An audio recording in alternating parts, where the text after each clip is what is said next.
जो पुण्याई करतो त्यालाच इथले सत्ताधारी लाथाडतात, त्यालाच इथले सत्ताधारी राज्यकर्ते तुच्छ ठरवतात आणि त्याचीच दैन्य अवस्था करून ठेवतात.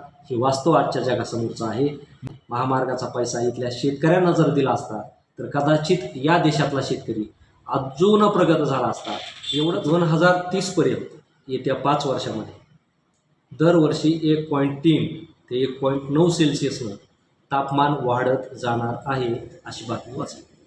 संयुक्त राष्ट्राच्या हवामान संघटनेनं ही चिंता व्यक्त केलेली आहे की त्यांचं म्हणणं असं आहे, येत्या 5 वर्षामध्ये तापमान वाढीचं संकट हे सर्वाधिक असणार आहे आणि त्या संकटामध्ये शेतकरी, शेती आणि पाणी हे जपणं आणि संरक्षित करणं फार महत्त्वाचं आहे.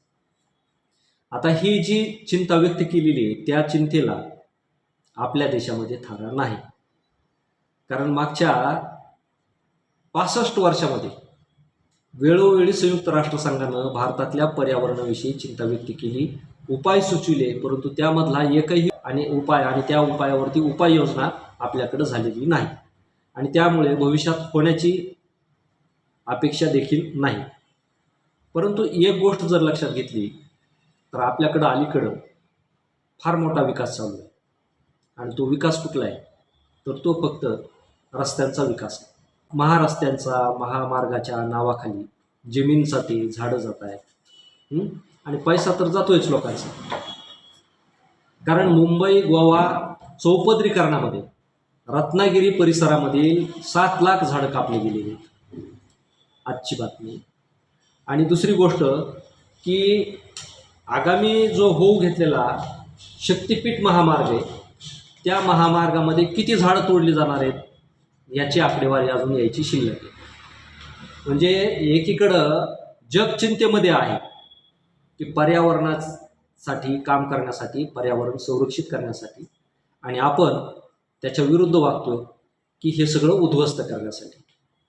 आज मला सांगा की या देशातील लोकांना गरज कशाची? रस्त्यांची गरज आहे, शेती वाचविण्याची गरज आहे, पाणी वाचविण्याची गरज आहे का या देशाचं भविष्य वाचविण्याची गरज आहे?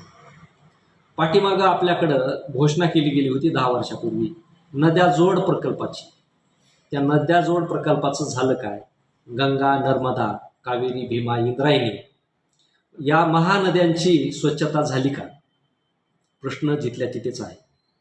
म्हणजे कागदावरती, पेपरवरती, वर्तमानपत्रावरती बातमी येते, कधीतरी पर्यावरण दिनानिमित्त, पृथ्वी दिनानिमित्त अशा बातम्या येतात, वाचल्या जातात आणि मागे पडतात. म्हणजे बातम्या वाचण्यापुरतं पर्यावरण आपल्याकडे शिल्लक आहे, परंतु प्रत्यक्ष कारवाईमध्ये काहीच नाही. तर सांगायचं तात्पर्य एवढंच आहे की ज्याची गरज आहे ते केलं जात नाही आणि ज्याची गरज नाही ते केलं जातं. माणसांचा श्वास सोडून प्रत्येक घासावर कर आपल्या देशामध्ये लादलेला आहे. त्या करामधून 15 लाख देणं शक्य होतं, कारण मागे प्रत्येक माणसाला 15 लाख मिळतील असं आश्वासन आपल्याला दिलं गेलं होतं. ते आश्वासन खरोखरच होतं, कारण त्यांच्या नियोजनानुसार प्रत्येकाला 15 लाख मिळणारच होते. परंतु ते मिळणारे 15 लाख कुठून मिळणार होते? आपल्याकडं 18% GSTची वाढ झाली. त्या 18% वाढीव GSTचा जर हिशोब केला तर या देशातल्या प्रत्येक माणसाला 15 लाख देणं मोठी गोष्ट नव्हती. परंतु ऐनवेळी मनामध्ये पाप आलं आणि 15 लाख देण्याऐवजी ते 15 लाख स्वतःच राज्यकर्त्यांनी खिशात घालायचं ठरवलं.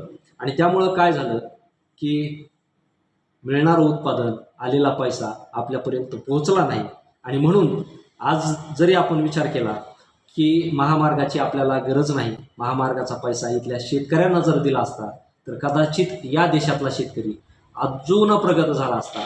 एवढंच नाही तर त्यांनी जगाची भूक संकटाच्या काळात मिटवली असती. कारण शेतकरी कुठला जरी असला, जगाच्या पाठीवर कुठला जरी शेतकरी असला तर त्याचं काम हे असतं लोकांची भूक मिटवणं, लोकांच्या पोटाला अन्न देणं. कारण त्याच्या इतकं पुण्याईचं काम या जगामध्ये कोणीच करत नाही. परंतु जो पुण्याई करतो त्यालाच इथले सत्ताधारी लाथाडतात, त्यालाच इथले सत्ताधारी राज्यकर्ते तुच्छ ठरवतात आणि त्याचीच दैन्य अवस्था करून ठेवतात. हे वास्तव आजच्या जगासमोरचं आहे. म्हणून जर हा महामार्गाचा पैसा किंवा कुंभमेळ्याचा पैसा नद्या जोड प्रकल्पासाठी खर्च झाला असता तर निश्चितच नवी क्रांती या देशामध्ये झाली असती आणि जे काही आज अधोगतीला पर्यावरणामुळे शेती चाललेली आहे तर ती शेती पुनर्जीवित झाली असती आणि शेतकऱ्यांना दिलासा मिळाला असता. कुठल्याही शेतकऱ्यानं कर्जमाफी मागितली नसती, कुठल्याही शेतकऱ्यानं माझ्या मुलाच्या शिक्षणासाठी आरडाओरड केली नसती, कुठल्याही शेतकऱ्यानं मी कर्जबाजारी झालो आहे म्हणून आत्महत्या केली नसती. फक्त नद्या जोडीत प्रकल्पाचा 15 वर्षापूर्वी केलेली घोषणा अजूनही पूर्णत्वास गेली नाही. एवढंच काय तर मागच्या 20 वर्षामध्ये या देशामध्ये या राज्यामध्ये एकही नवीन प्रकारचा मध्यम प्रकल्प झालेला नाही. छोटे छोटे प्रकल्प देखील झालेले नाहीत.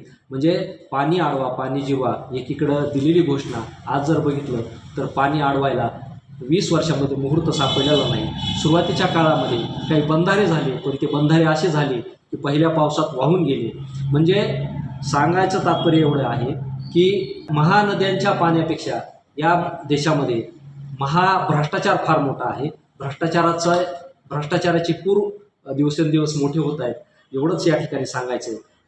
शेवटी तात्पर्य एवढंच आहे की शेतकऱ्यांसाठी ना देश आहे, ना शेतकऱ्यांसाठी राज्य आहे, ना शेतकऱ्यांसाठी नेता आहे, ना शेतकऱ्यांसाठी कोणीच आहे. सगळी आंदोलनं सगळे नेते हे शेतकऱ्यांसाठी आता हतबल झाले की काय अशी म्हणायची वेळ आलेली आहे. धन्यवाद.